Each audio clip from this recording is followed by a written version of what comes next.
Addil amanata liman i'tamanaka wa la takhun man khanaka. Tunaikan amanah kepada Tuhan empunya amanah, dan janganlah kamu berkhianat kepada orang yang berkhianat. Ini orang kalau berkhianat kepada kita, kita tidak boleh untuk berkhianat kepada dia. Karena khianah bila dibalas dengan khianah, ini dosa dibalas dengan dosa. Dengan begitu jadi dua dosa. Sementara kita diperintahkan wala tastawil hasanatu wala sayyi'ah idfa' billati hiya ahsan. Yang baik tak sama dengan yang tak baik, balaslah dengan yang terbaik hatta orang itu berbuat tidak baik. Kata Sayyidina Abdullah bin Mas'ud mengatakan, balaslah kepada orang yang bermaksiat kepada Allah terhadap kamu dengan kamu membalas kebaikan kepada dia karena Allah.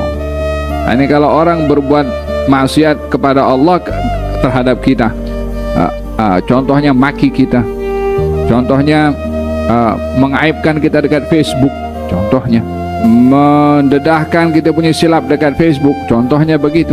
Apa patut kita buat? Adakah kita maki juga kepada dia? Kalau kita buat seperti itu, kita dengan dia sama. Bismillahirrahmanirrahim. Alhamdulillah, salatu wassalam ala sayyidina Rasulillah Muhammad bin Abdullah wa ala alihi wa sahbihi wa man walah, wa ba'du. Nawaina at-ta'allum wa at-ta'lim, tadhakkur wa at-tadhkir wa an-naf' wal-intifa' wal-ifada wal-istifada wal-hath 'ala at-tamassuki bi kitabillah wa sunnati nabiyhi wad-dalalati ila al-khair wad-du'a ila al-huda ibtigha'a mardatillahi wa qurbihi wa thawabihi. Amin, Allahumma amin. Hadis berbicara tentang pasukan yang dihantar oleh Nabi SAW yang dipimpin oleh Abu Ubaidah Ibnul Jarrah. Nama sebenarnya adalah Amir.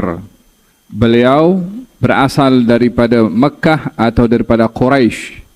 Beriman pada awal-awal datangnya dan lahirnya Islam. Beliau beriman pada awal-awal lahirnya Islam, yaitu di saat baginda Rasulullah menghadapi tantangan yang begitu kuat dan dahsyat di Mekah, ketika memulakan dalam berdakwah, beliau salah seorang yang beriman kepada baginda Rasulullah. Beliau digelari sebagai amin hadhihi al-ummah, yakni orang yang memegang amanah atau orang yang amanah daripada kalangan umat Nabi Muhammad SAW. Dalam hadis Nabi Muhammad SAW, setiap umat itu ada amin. Wa amin hadhil ummah Abu Ubaidah Ibnul Jarrah. Likulli ummatin amin. Setiap umat ada yang diamanahkan, yang jujur, yang amanah, yang kedudukannya itu mulia karena sifat amanahnya. Dan amin hadhil ummah, di kalangan umat ini yang mempunyai gelaran amin adalah Abu Ubaidah Ibnul Jarrah. Bukan bermakna yang lain tidak amanah, tetapi ini adalah gelaran yang diberikan oleh Nabi SAW disebabkan oleh kerana terlalu amanahnya Abu Ubaidah Ibnul Jarrah, sehingga Sayyidina Umar Ibn Khattab radhiyallahu anhu mengatakan sebelum wafatnya, kalau Abu Ubaidah Ibnul Jarrah masih hidup, aku serahkan kepimpinan setelah aku kepada dia. Karena amanahnya. Karena yang dituntut kepada kepimpinan itu adalah amanah. Sayyidina Umar mengatakan, kalau Abu Ubaidah hidup, aku kasih kepada dia kepimpinan khilafah setelah Sayyidina Umar Ibn Khattab, tapi Abu Ubaidah meninggal sebelum wafatnya Sayyidina Umar Ibn Khattab radhiyallahu anhu. Abu Ubaidah Ibnul Jarrah dipuji amanahnya oleh Nabi SAW, memberitahukan betapa pentingnya sifat amanah. Addil amanata liman i'tamanaka wa la takhun man khanaka. Tunaikan amanah kepada Tuhan empunya amanah, dan janganlah kamu berkhianat kepada orang yang berkhianat. Menunaikan amanah kepada orang yang memberikan amanah, tidak boleh berkhianah kepada orang yang berkhianah. Yani orang kalau berkhianah kepada kita, kita tidak boleh untuk berkhianah kepada dia. Karena khianah bila dibalas dengan khianah, ini dosa dibalas dengan dosa. Dengan begitu jadi dua dosa. Sementara kita diperintahkan, la wala tastawil hasanatu wala sayyi'ah idfa' billati hiya ahsan. Yang baik tak sama dengan yang tak baik. Balaslah dengan yang terbaik hatta orang itu berbuat tidak baik. Kata Sayyidina Abdullah bin Mas'ud mengatakan, balaslah kepada orang yang bermaksiat kepada Allah terhadap kamu dengan kamu membalas kebaikan kepada dia kerana Allah. Ini kalau orang berbuat maksiat kepada Allah terhadap kita, contohnya maki kita, contohnya mengaibkan kita dekat Facebook, contohnya mendedahkan kita punya silap dekat Facebook, contohnya begitu. Apa patut kita buat? Adakah kita maki juga kepada dia? Kalau kita buat seperti itu, kita dengan dia sama. Dia maki kita, dosa. Kita maki dia, dosa. Jadi dia bermaksiat kepada Allah disebabkan maki kepada kita. Kita mesti berbuat taat kepada Allah dengan tidak memaki kepada dia. Karena perbuatan tidak memaki, perbuatan taat kepada Allah. Terhadap siapa? Terhadap dia. Hadza berkenaan dengan pentingnya untuk menjaga amanah dan tidak berkhianat kepada orang yang berkhianat. Fil hadis Nabi Muhammad SAW, ayatul munafik 3. Orang munafik itu tandanya 3. Idza haddatsa kadzaba, wa idza wa'ada akhlafa, wa idza tumina khana. Tanda orang munafik ada 3. Kalau bercakap dusta, kalau berjanji ingkar, kalau dia diberi amanah dia khianat. Dijadikan oleh Nabi SAW tanda-tanda kecil hari kiamat, katanya idza dhuyyi'atil amanah. Ya Rasulullah, bila hari kiamat terjadi? Idza dhuyyi'atil amanah, kalau amanah sudah diabaikan. Amanah apa? Merangkumi amanah daripada peringkat yang rendah sampai kepada peringkat yang tinggi. Mula daripada amanah orang kepada dirinya sendiri, yang amanah kepada mulutnya, amanah tak jaga matanya, amanah tak jaga tangannya. Ini kan amanah semua ini kan. Amanah tak jaga keluarganya, amanah tak jaga anaknya, amanah tak pelihara didik anaknya, amanah tak jaga hak jirannya. Sampailah amanah kepada pekerjaannya, amanah kepada rezekinya, amanah kepada kekuasaannya. Bila amanah ini diabaikan di seluruh peringkat, maka ini tanda-tanda datangnya hari kiamat. Wafil hadis juga dikatakan bahwasanya tanda-tanda hari kiamat ini inna baina yaday saati sanawatin khadda'at. Sebelum hari kiamat terjadi ada tahun-tahun yang menipu. Apa tanda-tanda tahun-tahun yang menipu? Katanya yusaddaq fihal kadhib wa yukadzdzab fihas shadiq. Yang jujur dikata penipu, yang penipu dikatakan jujur. Wa yu'taman fihal kha'in wa yukhawwan fihal amin. Pengkhianah diberi amanah, yang amanah dituduh pengkhianah.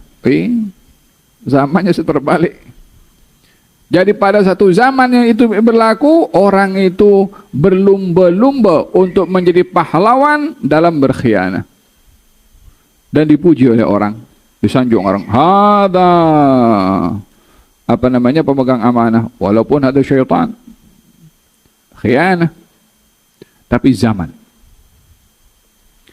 Oleh sebab itu dikatakan zaman itu bila terjadi, yang membawa keselamatan adalah bila dia menjauh daripada apa yang berlaku di khalayak ramai.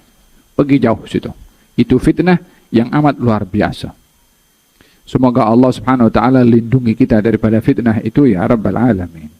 Hada berkenaan dengan Abu Ubaidah Ibnul Jarrah. Beliau juga adalah salah seorang yang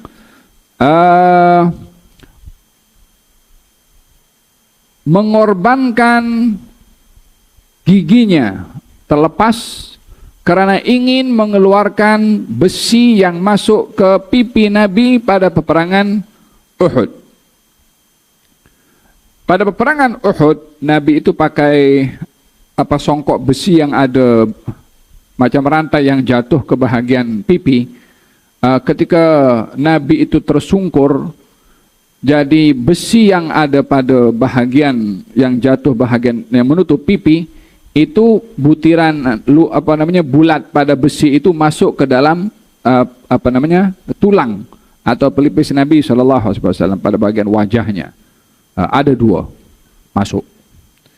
Waktu itu darah banyak mengucur daripada wajah baginda Rasulullah SAW. Dalam sebahagian riwayat menyatakan darah itu ditadahi oleh Nabi SAW, katanya agar supaya tak jatuh ke tanah, nanti tanah ini boleh murka kepada mereka sehingga ditenggelamkan oleh Allah sehingga ditelan oleh tanah mereka yang telah melukai baginda Rasulullah SAW. Falhasil Abu Ubaidah bin Jarrah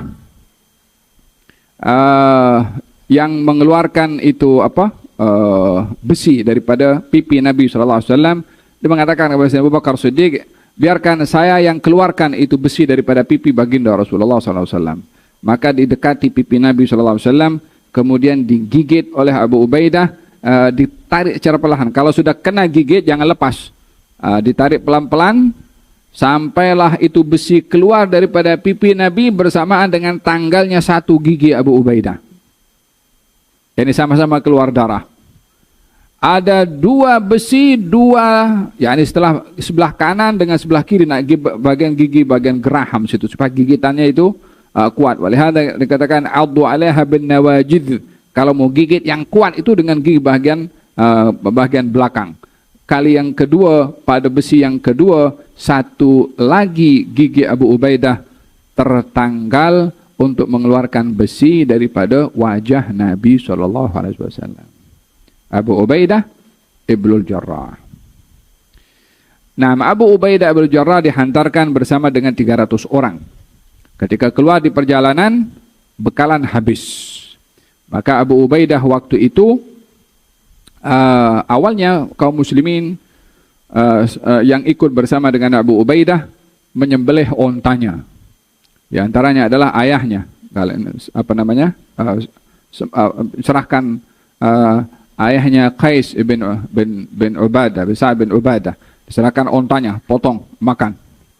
Kali kedua potong, akan habis sampai 3. Katanya Abu Ubaidah mengatakan, ini kalau onta setiap kali disembelih dimakan, nanti kita kekurangan transport. Ini sudah berapa banyak onta yang disembelih.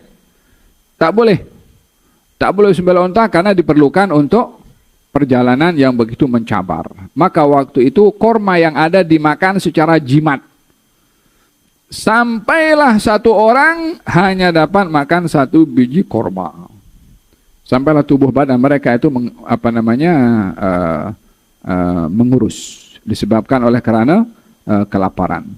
Sampailah pada satu ketika, laqad wajadna faqdaha hina faniyat thumma intahina ila al-bahrain, sampai kepada di satu kawasan di laut, fa idza hutun mithlu dharib, kami nampak ada ikan umpama gunung. Dharib gunung, bukit, yang gambarannya katanya itu tulangnya ikan itu kalau diberdirikan 2, ada orang naik onta, yang naik onta itu namanya, saya ingat seorang sahabat Nabi yang punya tubuh badan tinggi, namanya Qais. Sudahlah dia tinggi, dikatakan kalau naik kuda itu kakinya boleh sampai sentuh tanah walaupun di atas kudanya. Dia naik onta, jalan di atas tulang ikan itu, kepalanya tak tersentuh dengan tulang itu. Maknanya besarnya itu ikan. Abu Ubaidah panggil 13 orang untuk duduk di bahagian letaknya mata pada ikan itu. 13 orang duduk di lubangnya itu. Punya besar ikan. Dari lapar, makan 1 korma 1 hari, dapat makanan ikan 18 hari tak habis-habis. Ini adalah anugerah yang diberikan oleh Allah Subhanahu wa taala kepada mereka. Sebahagian daripada mereka bawa balik itu ikan, sehingga ketika kembali kepada Rasulullah sallallahu alaihi wasallam diberitahukan kepada Nabi yang ingin tahu macam mana kalau dalam situasi seperti ini makan ikan di tepi pantai, ikan itu sudah mati. Di sini menunjukkan bahwasanya di antara hadis Nabi Muhammad sallallahu alaihi wasallam yang mengatakan di antara bangkai yang halal untuk dimakan adalah bangkainya ikan. Uhilla lana maitatani wad daman. Ammal maitatani fas-samaku wal jarad wa ammad damani fal kabidu wat tihal. Kalau dihalalkan kepada kami dua bangkai, yaitu al-jarad, belalang. Pernah makan belalang? Saya pun tak pernah juga. Tapi bagi kita itu makanan mungkin kita tak common atau bukan uruf kita makan seperti itu. Tapi di tempat lain makan sama juga lah kita di sini, orang-orang sini kan makan apa, mungkin makan seafood, ya kan, seafood yang mungkin tempat lain orang tak makan, makan ke orang Malaysia. Pasal apa? Bukan uruf di negeri mereka. Baginda Rasulullah SAW pernah dihidangkan dhab, Nabi tak makan, tapi Nabi mengatakan silakan kamu makan. Ketika ditanya, kenapa engkau tak makan wahai Rasulullah? Katanya makanan ini bukan uruf di tempat kami, yang di Mekah. Orang Mekah tak makan itu, orang di Madinah makan. Maka ini kembali kepada uruf, tapi tetap kembali kepada dasar hukum itu boleh atau tidak. Jadi ketika itu mereka bertanya kepada Nabi SAW tentang apa hukum makan ikan tadi. Saya katakan tadi yang halal bangkainya adalah belalang dengan ikan. Ini termasuk daripada bangkai ikan yang dimakan oleh mereka. Nabi SAW memastikan makanlah karena itu rezeki dari Allah. Kalau ada yang kamu bawa daripada ikan itu bagi kepada aku ingin memakannya juga. Maka dibawa dan diberikan kepada Nabi dan Nabi makan juga. Untuk memastikan daripada tadi berkenaan dengan hadis yang bersifat qauli, perkataan, atau fi'li. Nabi mengatakan makan bermakna halal. Nabi makan sendiri, maka itu menunjukkan menguatkan lagi tentang halalnya itu ikan dengan perkataan Nabi dan juga perbuatan Nabi SAW, supaya tak ada keraguan-raguan daripada sahabat yang bertanya atau ingin mengetahui tentang hukum memakan ikan atau bangkai daripada ikan tadi. Hadis pertama dengan hadis kedua sama, menceritakan tentang perjalanan Abu Ubaidah ibn Jarrah di dalam membawa 300 tentera dalam peperangan Ghazwatu Sifil Bahri, dan kejadian karamah yang diberikan oleh Allah Subhanahu wa taala kepada tentera yang dipimpin oleh Abu Ubaidah ibn Jarrah. Wallahu ta'ala a'lam bis-shawab.